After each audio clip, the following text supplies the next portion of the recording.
जयांचे केलिया स्मरण, होय सकळ विद्यांचे अधिकरण. तेची बंधू श्रीचरण, श्री गुरूंचे ते नमस्कारो नि आता. विचारसागर तरंग 5वा, परिच्छेद 15 क्रमांकाचा. माया स्वाश्रया स्वविषय असून तद्विरुद्ध वाचस्पती मताचे खंडन. हा परिच्छेद दिसायला जरी मोठा असला तरी याचा आशय जर आपण समजून घेतला तर हा अत्यंत सहज आणि सोपा आहे. तर पंक्ती बघूच नका, 5 मिनिटे इकडे लक्ष द्या.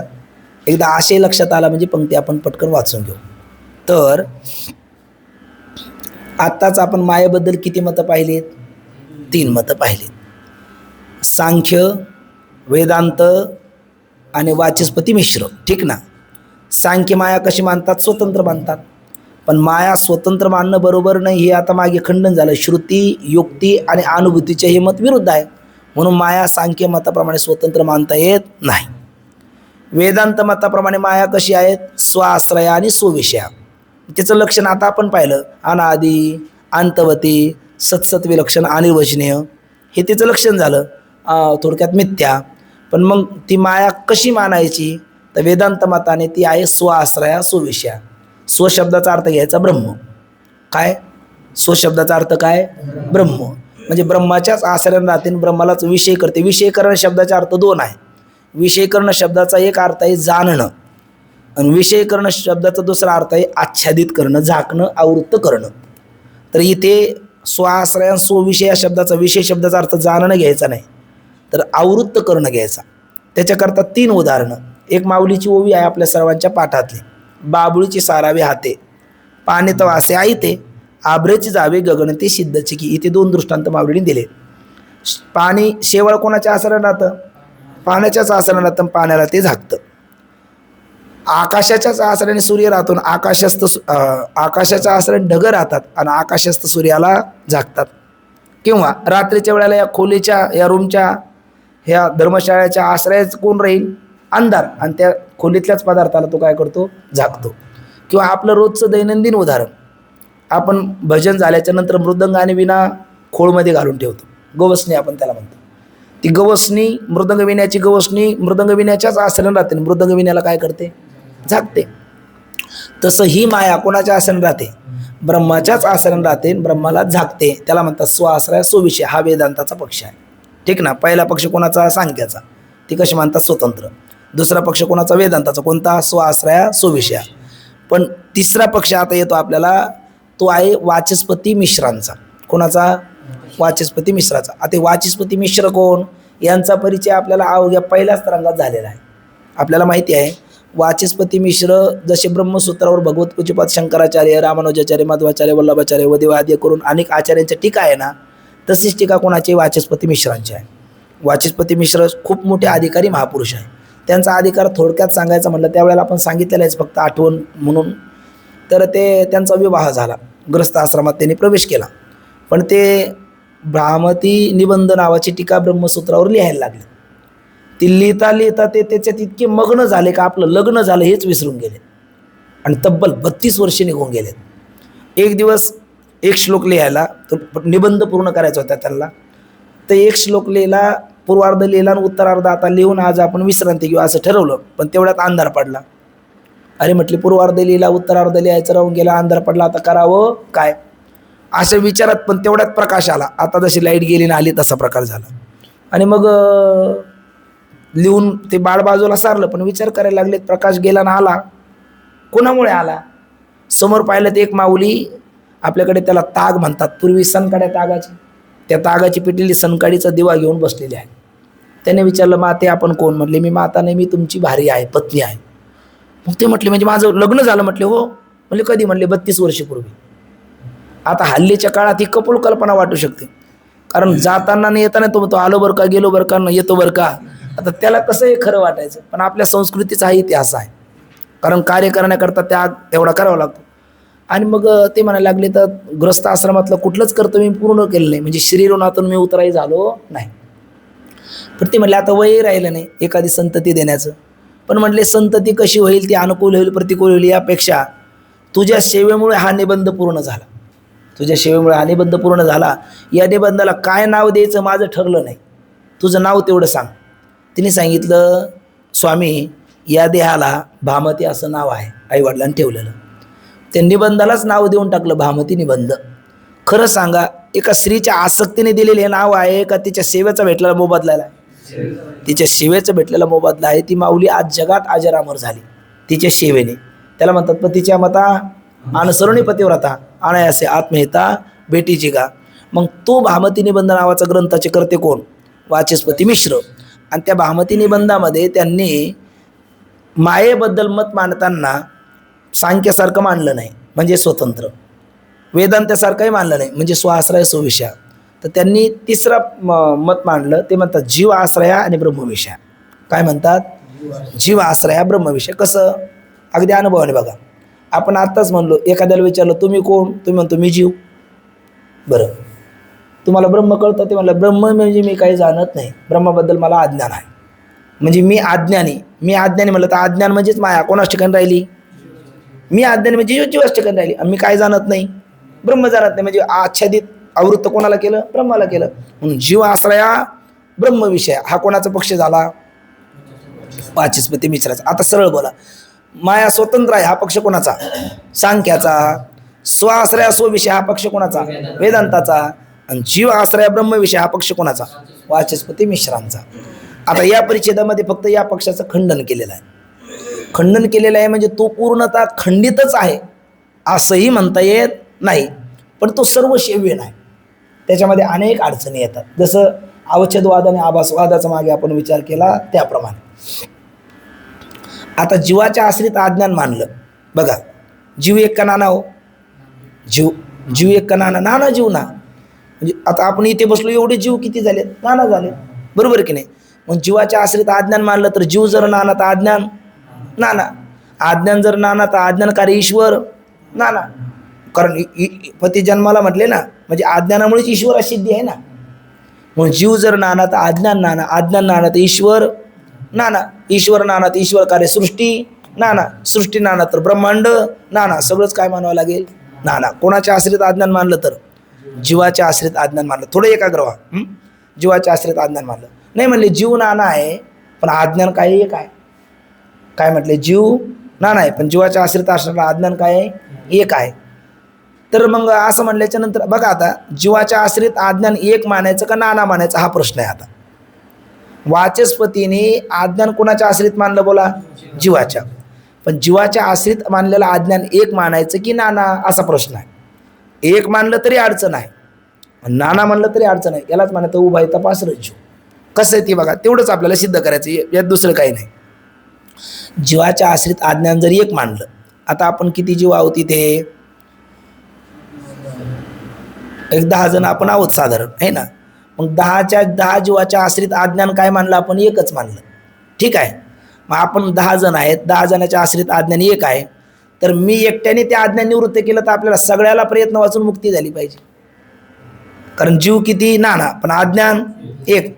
मग एकाच्या प्रयत्नाने अज्ञान निवृत्त झालं का सगळे प्रयत्न वाचून मुक्त झाली पाहिजे, होय की नाही? असं होतं का कधी? गतकालात झालं का? सद्यकालात होत आहे का? भविष्यातही होणार नाही. कारण असं ज्ञानच कोणाला झालं नाही. एकाला ज्ञान झालं सगळं जग मुक्त झालं असं होत नाही. बरं, असं झालंच तर श्रुती प्रतिपादित मोक्ष साधनाला व्यर्थत्व होईल. आपण पहिल्या तरंगामध्ये त्रिपुटी पाहिली, साधक साधन साध्य. साधक मुमुक्षु, साधन 10, अंतरंग बहिरंग, अंतरंग 8 आणि बहिरंग 2, 10 आणि साध्य मोक्ष. तर या साधनाला व्यर्थत्व होईल की नाही? साधनाला व्यर्थत्व येईल आणि एक मुक्त झाल्याच्या नंतर सगळेच मुक्त व्हावे लागेल. पण असं होत नाही. जीवाच्या आश्रित किती अज्ञान मानलं तर हा दोष येतो? एक अज्ञान मानलं, म्हणून जीवाच्या आश्रित एक अज्ञान मानता येत नाही. म्हणले मग नाना माना. मग भामती निबंधकाराने काय केलं? जीव नाना, अज्ञान नाना, अज्ञानकारी ईश्वर नाना, ब्रह्मांड नाना. अहो म्हणले पण ऐका, जीवाच्या आश्रित आपण अज्ञान मानलं. बघा, जीवाच्या आश्रित अज्ञान मानलं, अज्ञानकारी ईश्वर मानला. जीव अल्पज्ञ, त्याच्या आश्रित असणारा अज्ञानाचा ईश्वर सर्वज्ञ. जीव अल्पज्ञ, त्याच्या आश्रित असणारा त्यांनी सर्वज्ञ, अल्पज्ञ जीव आणि सर्वज्ञ ईश्वराला जन्माला घातलं. आणि जीवकारी ईश्वर आणि ईश्वराची सृष्टी म्हणजे प्रत्येक जीवाची सृष्टी भिन्न झाली, तुमची सृष्टी भिन्न, माझी सृष्टी भिन्न, असं होईल. पण मग तुम्ही जर म्हणाल नाही नाही नाही, मग आपण काय करू, जीव नाना अज्ञान नाना पण ईश्वर आणि सृष्टी एक, तसं नाही म्हणता येणार. कारण सुरुवात नानाने केली तर शेवट कशाने केला पाहिजे, छंदीला नानानेच केला पाहिजे. नानाने हे विनोदाने आहे ना, सुरुवात नानाने केली तर शेवट नानानेच केला पाहिजे. मग तसं इथं तुम्ही सुरुवात कोण नाना मानलं, अज्ञान नाना मानलं, तर अज्ञानकारी जीव ईश्वर सृष्टीसुद्धा काय मानावं लागेल, नानाच मानावं लागेल. म्हणून भामती निबंध कारण सगळंच नाना मानलं. त्याला म्हणलं मोक्षी कसे, मुक्त कसा. इकडं बघा, आपण 10 जण आहोत, मला ज्ञान झालं, माझं अज्ञान जाईल, अज्ञानकारी ईश्वर जाईल, ईश्वरकारी सृष्टी जाईल, ब्रह्मांड जाईल, मी मुक्त होईल, असं कोण म्हणतात, वाचस्पती. पण त्यांना म्हटलं असं म्हणता येणार नाही. कारण ज्ञान होण्याकरता, मुक्त होण्याकरता कोणाचं ज्ञान लागतं, ब्रह्माचं ज्ञान लागतं. बरोबर आहे, मुक्त होण्याकरता बोलत चालायचं, कोणाचं ज्ञान लागतं, ब्रह्माचं. ब्रह्म एक का नाना, एकमेव द्वितीयम ब्रह्म. मग आता आपण 10 जण आहोत, 10 जणाचं अज्ञान सृष्टी ब्रह्मांड सगळं नाना आहे. पण ज्या त्या अज्ञानाने जीव आश्रय, अज्ञान कोणाच ठिकाणी राहिलं, जीवाच्या, आणि कोणाला आवृत्त केलं, ब्रह्माला. ब्रह्म किती आहे, ठीक आहे. मग मला ज्ञान झालं, माझं अज्ञान कार्य ब्रह्मांड जरी गेलं तरी इतर 9 जणांचं अज्ञान राहीलच ना, कोणावर, ब्रह्मावर. मग तुला मुक्त होईल का तो, नाही. कारण झालं तर ज्ञान सगळ्यालाच झालं पाहिजे. मग प्रयत्न कोण करेल, कोणीच करणार नाही. आजही बघा, सार्वजनिक ठिकाण हे स्वच्छ असतात का घाणेरडे असतात, घाणेरडे असतात. याचं कारण काय, बऱ्याच लोकांना ते स्वच्छ करावे असं वाटत नाही का, स्वच्छ ठेवा वाटतं की नाही, वाटतं. पण का ठेवत नाही, तो म्हणतो आपण एकट्याने ठेवून काय होणार, बाकीचे लोक टाकतेच, राहू द्या, असं होतं की नाही. तसं आपण प्रयत्न कोणीच मुक्तीला करणार नाही. कारण का, अरे आपण एकट्याने अज्ञान घालून करायचं काय, बाकीच्याचं अज्ञान ब्रह्मावर तसंच राहणार, असं होईल ना. त्यामुळे मुक्तीचा प्रयत्न कोण करेल. म्हणजे मोक्ष साधनाला व्यर्थत्व अज्ञान एक मानल्याच्या नंतर येतं का, नाना मानल्याच्या नंतर येतं का. अज्ञान एकही मानून तोच दोष आहे, नाना मानून तोच दोष आहे ना. नाना मानलं तरी तोच दोष आहे आणि अज्ञान एक मानलं तरी तोच दोष आहे. कोणाच्या आश्रित अज्ञान मानल्याच्या नंतर हे दोन्ही दोष आहे, जीवाच्या आश्रित. जीवाच्या आश्रित अज्ञान एक मानलं तरी अनिर्मोक्ष प्रसंग, आणि जीवाच्या आश्रित अज्ञान नाना मानलं तरी अनिर्मोक्ष प्रसंग. म्हणून अज्ञान एक मानावं का नाना मानावं, अज्ञान एक मानावं का नाना मानावं, छान. पण कधी कोणाच्या आश्रित, हां, जीवाच्या आश्रित अज्ञान एकही मानू नये, नानाही मानू नये. आता जीवाच्या आश्रित शब्द बाजूला ठेवा, मग अज्ञान काय मानावं, एकच मानावं. पण ते कसं मानावं, स्वाश्रया स्वविषय, म्हणजे ब्रह्माच्या आश्रित आणि ब्रह्मालाच विषय करता असं मानावं.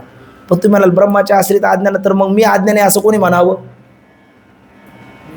अज्ञान कोणाच्या आश्रित मानला, आता स्वाश्रया स्वविषय ब्रह्माच्या, मग मी अज्ञान कोणी म्हणावं, म्हणतो कोण, जीव. मग हे कसं, त्याचं उत्तर आहे, गाडी बैल कोण ओढतात, बैल. आणि धाप कोणाला लागते, ते ग्रामशिवाला, कुत्र्याला. मग ते कुत्र्याच्या आश्रित गाडी आहे का, गाडी कोणाच्या आश्रित आहे, पण कुत्र्याला अभिमान होतो की नाही. तसा अज्ञान कोणाच्या आश्रित आहे, ब्रह्माच्याच. त्या ग्रामशिवाच्या स्थानी असणारा जीव त्याचा अभिमान घेतो. मुक्त होता परी बळे झाला बद्ध, तिथलं तादात्म्य घेतलं, घेऊन या छंद माझे माझे. त्याने काय करायचं, ते तर फक्त तादात्म्य सोडायचं. तादात्म्य सोडलं की तो काय, मुक्तच आहे. बरोबर आहे ना. मग या रूपाने पाहिलं तर अज्ञान कोणाच्या आश्रित मानलं पाहिजे, ब्रह्माच्या. आणि किती मानलं पाहिजे, एक मानलं पाहिजे. कोणाच्या आश्रित मानता कामा नाही, जीवाच्या आश्रित. जीवाच्या आश्रित कसं मानता कामा नाही, एक किंवा नाना मानता कामा नाही. एक मानलं तर एकाच्या मुक्तीने सगळेच मुक्त झाले पाहिजे, पण तसं होत नाही. नाना मानलं तर एकाने प्रयत्न करून उपयोग नाही, कारण बाकीच्याचं अज्ञानाचं आवरण राहीलच. म्हणून जीवाच्या आश्रित अज्ञान एकही नाही, नानाही नाही. म्हणून मग मायेबद्दल किती मत, 3. एक सांख्यमत ते खंडित आहे. आता कोणतं मत खंडित ठरलं, वाचस्पतीचंही मत खंडित ठरलं. मग मंडित मत कोणतं आहे, वेदांत मतच आहे. कसं, स्वाश्रया स्वविषय. आणि एवढाच या परिच्छेदाचा विषय आहे. अगदी पूर्ण आपल्या चांगलं लक्षात आलं, फक्त पंक्ती थोड्या वेगात आपण वाचून घेऊ, काही वाटलं तर मात्र बोला.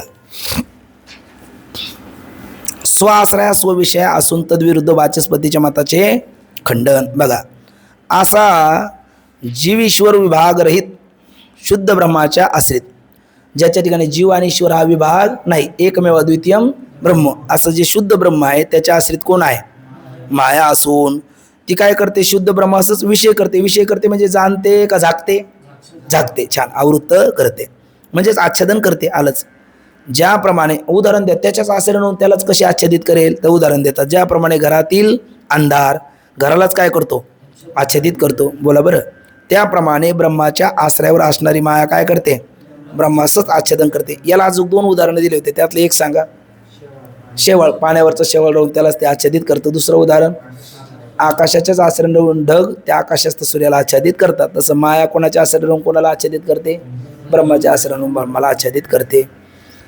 आता हा पक्ष कोण कोण मानतात त्यांची नाव. एक संक्षेप शारीरिक, यांचा कोणता पक्ष आहे मग, स्वाश्रया सुविषय, म्हणजे वेदांत मत म्हणलो ना आपण, ते वेदांत मतात ही सगळी आली. एक संक्षेप शारीरिक म्हणजे सर्वज्ञात्मा मुनी. 2 वेदांत मुक्तवाली म्हणजे त्याचे करते. 3 आदित सिद्धी म्हणजे मधुसूदन सरस्वती इत्यादी ग्रंथकारांचा मायेविषयी कोणता पक्ष आहे, स्वाश्रया स्वविषय हा पक्ष आहे. भामती निबंधकार वाचस्पती निराळ्या मताचे आहे, म्हणजे त्यांचा कोणता पक्ष आहे बोला, जीवाश्रय आणि ब्रह्मविषय. त्यांचं मंडन आणि खंडन आता चालू झालं. त्यांचे असे मत आहे, त्यांचे म्हणजे कोणाचे, भामती निबंधकार वाचस्पती मिश्रांचे. ते म्हणतात मी अज्ञानी आहे, असं म्हणणारं कोण, जीव. म्हणून अज्ञान कोणाच्या आश्रयात राहिलं मग, जीवाच्या. आणि मी काय जाणत नाही, ब्रह्म, म्हणून त्यांनी विषय कोणाला केलं, ब्रह्माला. असं कोणाचं मत आहे, वाचस्पतीचं. जीवाश्रय आणि ब्रह्म विषय तेच बोलतात बघा. मी अज्ञानी आहे, मी काय जाणत नाही, ब्रह्म जाणत नाही. या पद्धतीने मी शब्दाचा अर्थ कोण, मी शब्दाचा अर्थ कोण, जीव. नाही ते बरोबर, तुमचं ते सिद्धांतात बरोबर आहे, पण तूर्त आता भामतीचं मत चाललं ना वाचस्पतीचं, म्हणून त्या अर्थाने मी कोण, जीव, म्हणजे असा जीव बोलतो. आणि तत्वता विचारला, आता विचारसागर आपण ऐकतो आतापर्यंत, तर मी कोण, ब्रह्म, ते उत्तर बरोबर आहे. पण वाचस्पतीच्या मतात म्हणलं तर मी कोण, जीव. बघा याप्रमाणे मी शब्दाचा अर्थ जीव हा कसा आहे, अज्ञानी, म्हणजे अज्ञानाचा काय झाला, आश्रय, म्हणजे अज्ञान कोणाच्या आश्रयाने राहिलं, जीवाच्या. काय जाणत नाही तो जीव, ब्रह्म जाणत नाही. या अनुभवाने ते अज्ञान कोणास विषय करते, ब्रह्मास विषय करते. म्हणून अज्ञान जीवाश्रित आहे. आणि ते जीव कसे आहेत, अनंत, म्हणजेच नाना. मग ते जीव अनंत आहेत, म्हणून अज्ञान सुद्धा कशी झाली, अनंत मानली पाहिजे. एक अज्ञान मानले नाही, म्हणले जीव नाना, पण अज्ञान काय माना, एक माना. तर एकाच्या मुक्तीने सगळेच काय झाले पाहिजे, मुक्त झाले पाहिजे. ते आता बोलतात बघा. एक अज्ञान मानले तर एका अज्ञानाची कोणत्या तरी एका ज्ञानी पुरुषाच्या ज्ञानाने म्हणजेच प्रयत्नाने निवृत्ती झाली, म्हणजे बाकी सर्व जीवाचे अज्ञान आणि त्याचे कार्यसंसार हा आपोआप काय होईल, निवृत्त होईल. तुम्ही म्हणाल होऊ द्या, होऊ द्या, काय असं ज्ञानच कोणाला झालं नाही आतापर्यंत आणि पुढे होणं शक्य नाही. ते सांगतात. कोणी असे म्हणेल की असे होण्याला काय हरकत आहे, म्हणजे एक मुक्त झाला का सगळेच मुक्त. आता हे काय आपण ऐकून आहोत, मुक्ताचे प्रतीती जगची मुक्त. हे खरं आहे, मुक्ताला सगळं काय दिसतं, जग मुक्त दिसतं. पण त्याला जग दिसतं का सगळं जग होतं, जग दिसतं, होत नाही ना. तिथे आपुली आपण करा सोडून संसार बंधन तोडावे. आता मी माझं पोट भरलं म्हणजे मला वाटतं सगळ्याचं पोट भरलं, पण असं आहे का प्रत्येकाला जेवावं लागेल, प्रत्येकाला जेवावं, जेवण तर ज्याचं त्यालाच करावं लागेल. घरात एक आहे, एकाने आणलं तर सगळे खातात, पण खावं तर ज्याचं त्याला लागेल ना. तसं विचारसागर एका निश्चलदासजींनी लिहिला तर तो सगळ्याला उपयोगाला आला, पण प्रत्येकाला शिकावं तर लागेल ना. काही एक शिकला म्हणजे सगळ्याला सगळे शिकले असं होईल, नाही तर मग प्रत्येक वर्षाला दुसऱ्या वर्षाला कशाला विचारसागर मारुती बाबाला सांगावं लागलं असतं, कशाला डॉक्टर बाबाला सांगावं लागलं असतं. कारण का, कारण ते प्रत्येकालाच मुक्त व्हावं लागतं. आपुली आपण करा सोडवणं, संसार बंधन तोडावे. म्हणून एक मुक्त झाला म्हणजे सगळेच मुक्त होणार नाही. असं असं भानावर राहिलं पाहिजे माणसाने. कोणी असे म्हणेल की असे होण्यास काही हरकत नाही, पण तसे ज्ञानच आतापर्यंत कोणालाही झाले नाही आणि पुढे कोणास होणार नाही. हेच त्याचे काय आहे उत्तर आहे. छान. शिवाय ब्रह्मज्ञानाकरिता सांगितलेली काय श्रवणादी साधना आहे. आत्मावारे द्रष्टव्या, श्रोतव्या, मनतव्या, निधिध्यासितव्या सांगितलं की नाही. पहिले श्रवण करावं लागतं, कोणता संशय जातो मग प्रमाणगत संशय, दुसरं मनन करावं लागतं, प्रमेयगत संशय, निधिध्यासन करावं लागतं, विपरीत भावना पहिल्या तरंगात गेले की नाही आपल्याला. म्हणजे ब्रह्माच्या प्राप्तीची साधनं काय, श्रवण मनन निध्यासन. त्यांना सुद्धा काय येईल, व्यर्थत्व येईल. कधी अज्ञान एक मानलं तर, आणि कोणाच्या आश्रित मानलं तर, जीवाच्या आश्रित मानलं तर. बोलत चला. शिवाय ब्रह्मज्ञानाकरता सांगितलेले श्रवणादी साधने व्यर्थ होतील. याकरता मी अज्ञानी आहे, काय जाणत नाही, ब्रह्म जाणत नाही. या अनुभवानुसार अनंत जीवाश्रित अनंत अज्ञाने आणि त्या अज्ञानाने कल्पित अनंत ईश्वर आणि अनंत पुन्हा ब्रह्मांडे मान्य भाग आहे. म्हणजे एक नाना मानला का पुढचं सगळंच तुम्हाला नाना मानावंच लागतं. एक खोटं बोललं का ते पचवण्याकरता 10 खोटी बोलावे लागतात. तसं तुम्ही एक नाना मानलं का पुढच्या करता तुम्हाला सगळं नाना मानावंच लागतं. ज्या जीवास ज्ञान होते त्याचे अज्ञान कार्य ईश्वर आणि ईश्वराने निर्माण केलेलं ब्रह्मांड ही सारी काय होतात, निवृत्त होतात. आणि ज्यास ज्ञान होत नाही त्यास काय राहतो, बंद राहतो, असं कोण म्हणतात, वाचस्पती. पण हे वाचस्पतीचे मत काय नाही, बरोबर नाही. म्हणजे कारण असं आहे की जीवाच्या अज्ञानाने कोण कल्पित मानायचा, ईश्वर.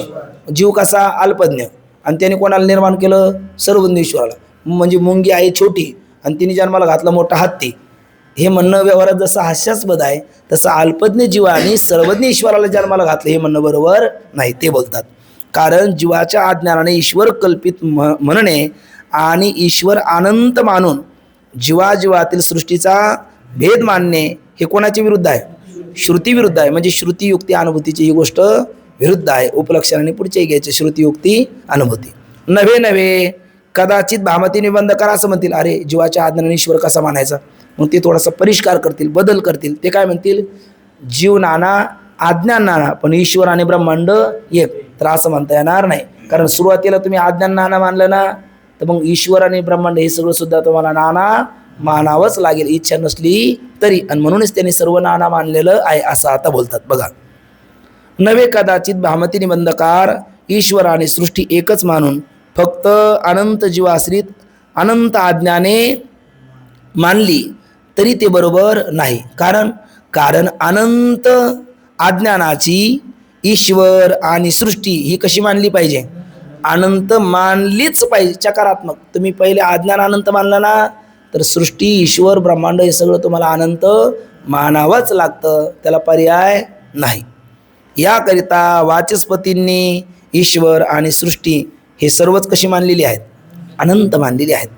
आता एक त्यांचं मत आहे बघा, एका अज्ञान मानणारास मागे काय दोष होता, एक अज्ञान मानलं तर एक मुक्त झाला तर सगळेच मुक्त झाले पाहिजे असा दोष दिला होता. आणि तसं होत नाही म्हणून अज्ञान कशी मानली, नाना.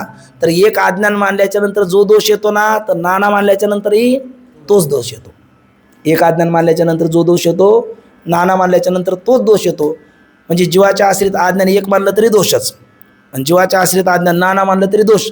मग काय करावं, जीवाच्या आश्रित अज्ञानच मानू नये, एकही मानू नये आणि नानाही मानू नये, अशा पद्धतीचा विचार पुढे येतो बघा आता. पण अनंत आज्ञाने मानली असता तशाच नाही. पण एक अज्ञान मानणारास एकच ज्ञान झाले असता त्या ज्ञानाने साधना वाचून सर्वांस मोक्ष होईल व ज्ञान साधने निष्फळ होईल असा काय दिला होता, दोष दिला होता. पण अनंत आज्ञाने मानली असताही तशाच प्रकारचा वाचस्पतीच्या मतावरही दोष होतो. कसा, आपण काय म्हटलो, जीव अज्ञान कोणाच्या आश्रित, जीवाच्या. कोणाला विषय केलं, ब्रह्माला. ब्रह्म किती, एक. मग माझं जरी अज्ञान गेलं ब्रह्मावरचं तरी आपल्या बाकीच्या सगळ्याचं अज्ञान ब्रह्मावर तसंच राहील. म्हणजे सगळे मुक्त होईल तेव्हाच एखाद्याला मुक्ती प्राप्त होईल. म्हणजे अनिर्मोक्ष प्रसंग जीवाच्या आश्रित अज्ञान एक मानलं तरी येतोच आणि नाना मानलं तरी येतोच. म्हणून जीवाच्या आश्रित अज्ञान एक मानावं का नाना मानावं का, जीवाच्या आश्रित माणूस नाही, एकही मानू नये, नानाही मानू नये, कोणाच्या आश्रित मानू नये, जीवाच्या आश्रित मानू नये. अज्ञान मानायचंच जगाच्या संगती करतात, कोणाच्या आश्रित मानावं, ब्रह्माच्या आश्रित मानावं. ते आता बोलतात बघा. कारण अनंत अज्ञानवान जीवापैकी एका जीवास ज्ञान झाले तरी त्यास मोक्ष होणार नाही, कारण बाकीच्या जीवाच्या अज्ञानाच्या आवरण ब्रह्मावर असणारच. आणि सर्वांना ज्ञान होईल त्याच वेळेला एकदम सर्व काय होणार, मुक्त होणार. मग एकट्यास ज्ञान होऊन उपयोगही नाही. आणि म्हणून ज्ञान साधने कशी होणार, व्यर्थ होणारच होणार. याकरिता स्वाश्रयाने स्वविषय असे पहिल्या रीतीने म्हणजे वेदांत मताच्या रीतीने एकच अज्ञान मानणे काय आहे, चांगले आहे. आता इकडे बघा, एक मिनटं करता. जीवाच्या आश्रित अज्ञान एक मानलं तरी अनिर्मोक्ष प्रसंग मोक्ष साधनाला व्यर्थत्व येतं, नाना मानलं तरी दोष तोच येतो. म्हणून जीवाच्या आश्रित अज्ञान एकही मानायचं नाही, नाना मानायचं नाही. आणि दिसणाऱ्या जगाताची संगती करण्याकरता अज्ञान तर मानावं लागलं, पण ते कोणाच्या आश्रित मानायचं, ब्रह्माच्या. पण तुम्ही म्हणाल ब्रह्माच्या आश्रित अज्ञान जर एक मानलं तर एकाला मुक्त बाकीचा बद्ध, ही कशी का संगती लागेल. तर ही संगती आपली सांगायची राहून गेली. तर ती संगती येतेच पुढं, पण त्याचा आशय असा, आता ही पडदा आहे छोटासा, कल्पना करा. हा काळा पडदा आहे आणि पलीकडे ब्रह्म आहे. हा काळा पडदा आहे, त्याच्या अलीकडे आपण सर्व जीव आहोत. अज्ञान किती मानलं आता, एकच. कोणाच्या आश्रित मानलं, ब्रह्माच्या आश्रित मानलं. मग आता कोणाला ज्याला ब्रह्माचं ज्ञान होईल तो मुक्त, आणि ज्याला ब्रह्माचं ज्ञान होणार नाही तो बद्ध. पण मग ब्रह्माचं ज्ञान कसं, मग त्याच्याकरता काय करतं, एक जण उभा राहिला, पण नुसतं उभा राहिला नाही, कर्कटक घेऊन आला. कर्कटक माहिती नाही, शाळेत आपला असायचं. आणि उभा राहता तो चांगलाच पडदा आहे, पण रोज त्याला थोडासा असा कोरायचा त्या कर्कटाने. कोरता कोरता काय झालं, त्याच्यासमोर बारीक छिद्र पडलं. त्याने पलीकडे पाहिलं, ब्रह्म. तो म्हणला अहम ब्रह्मास्मी. मग तो काय झाला, मुक्त. बाकीचे राहिले बद्ध, कारण बाकीच्याला दिसलं नाही ना. तसं हे कर्ण म्हणजे काय, कर्कटक म्हणजे सद्गुरू, आणि ते पुन्हा पुन्हा कर्ण म्हणजे श्रवण म्हणून निध्यासन. ते केलं तर त्याच्यासमोरचा अज्ञानाचा पडदा निघून तेवढ्या पडदा निघून जाईल, आणि तो मोक्ष होईल. बाकीचे काय होईल, बद्ध राहील. मग एक अज्ञान मानून एकाच्या मुक्तीने सगळं मुक्त आहे का, नाही. आणि एकाच्या बद्धतेने सगळे बद्ध आहे का, नाही. ज्याला ज्ञान होईल तो मुक्त होईल, ज्याला ज्ञान होणार नाही तो बद्ध राहील. म्हणून आपुले आपण, म्हणून अज्ञान कधी मानलं पाहिजे, एक. आणि कोणाच्या आश्रित मानलं पाहिजे, ब्रह्माच्या. आणि हाच पक्ष काय योग्य आहे. मग कोणता पक्ष योग्य नाही, जीवाश्रया ब्रह्मविषय वाचस्पतीचं योग्य नाही. पुन्हा कोणता योग्य नाही, सांख्य मताप्रमाणे स्वतंत्र मानणे योग्य नाही. कोणता योग्य आहे मग, स्वाश्रया स्वविषय हा वेदांत पक्षाचे योग्य आहे. तेवढेच 2-4 शब्द आता हे बघा पुढचे. म्हणून स्वाश्रया स्वविषय अशा पहिल्या रीतीने एकच अज्ञान मानणे कसे आहे, चांगले आहे.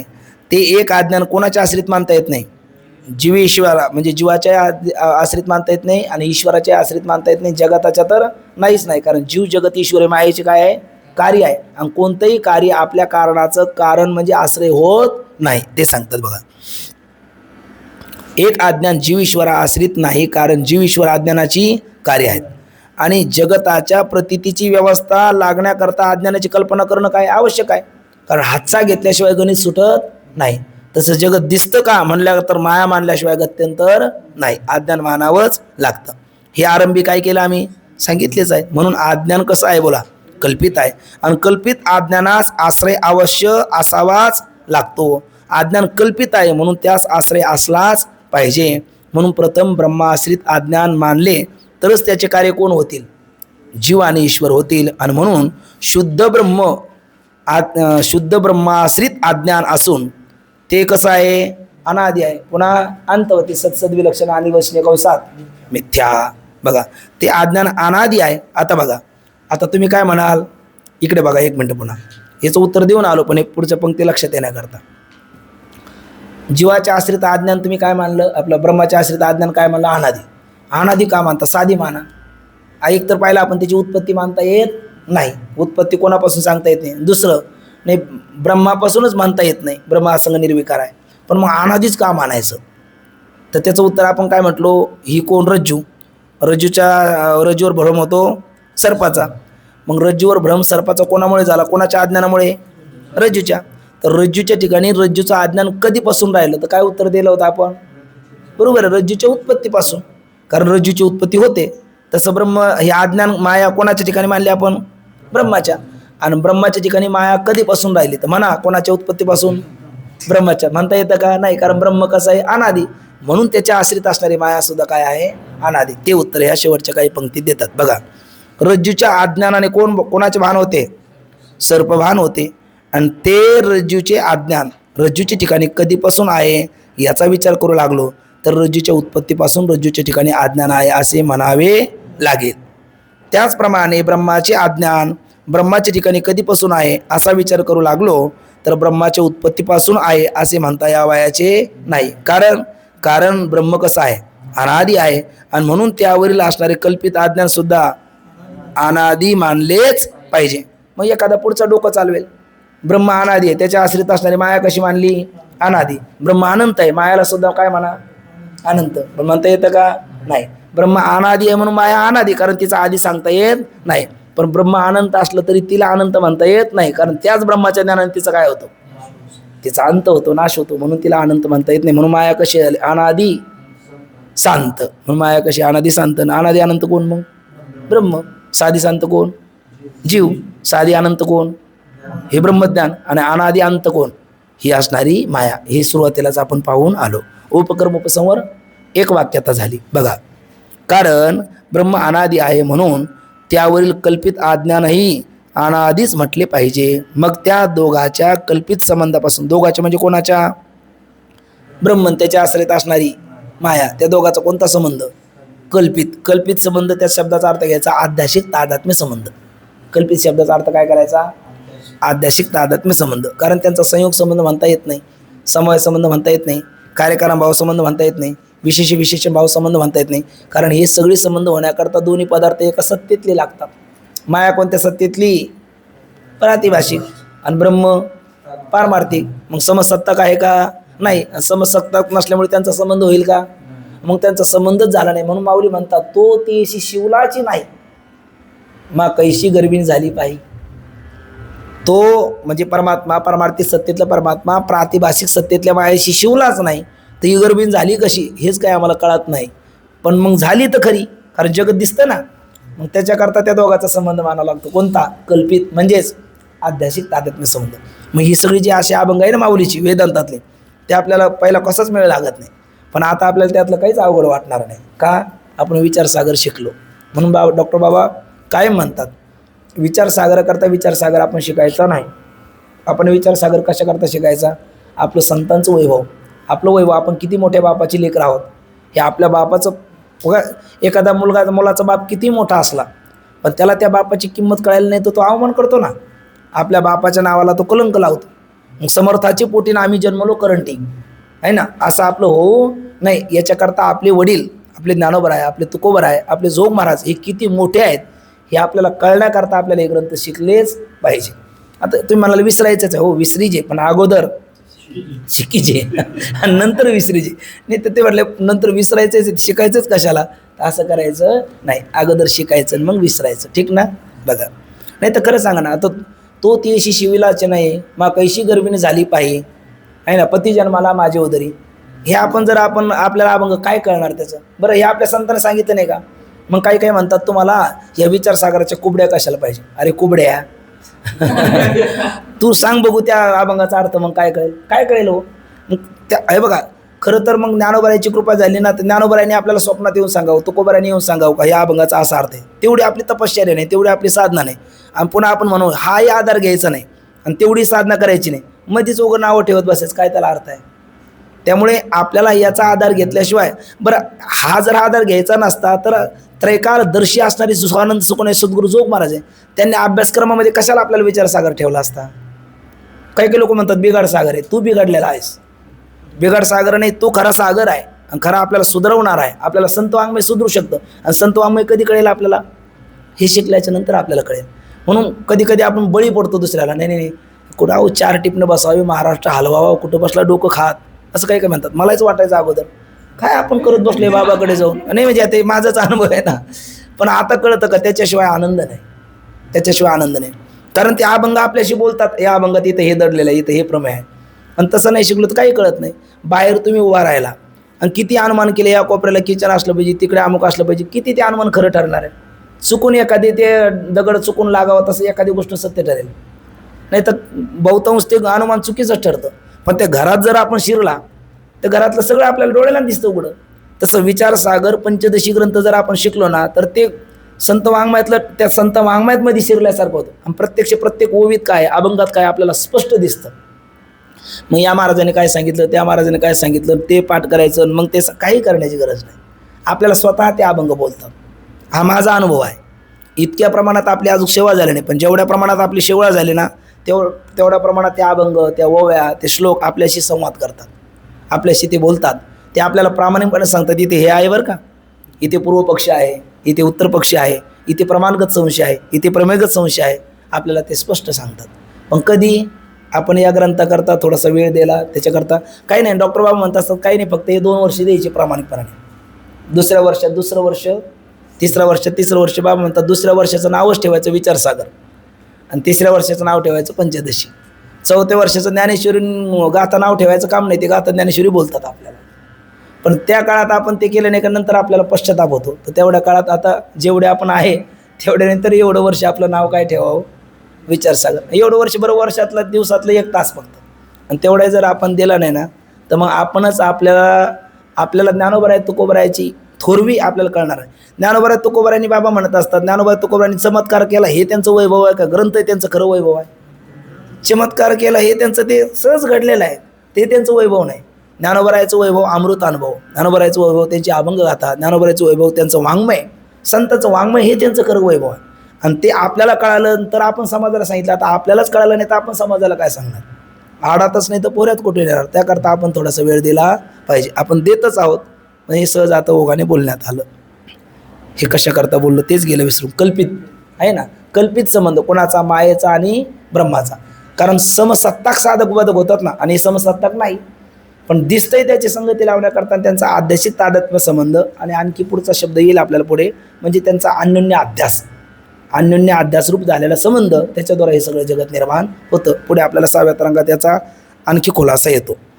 कारण ब्रह्म अनादी आहे म्हणून त्यावरील कल्पित अज्ञानही कसे आहे, अनादीच मानले पाहिजे. आणि मग त्या दोघाचा कोणता संबंध, कल्पित म्हणजेच आध्यासिक तादात्म्य संबंध, त्यापासून उत्पन्न होणारे जीव ईश्वर भाव सुद्धा कसे आहेत, अनादीच म्हटले पाहिजे.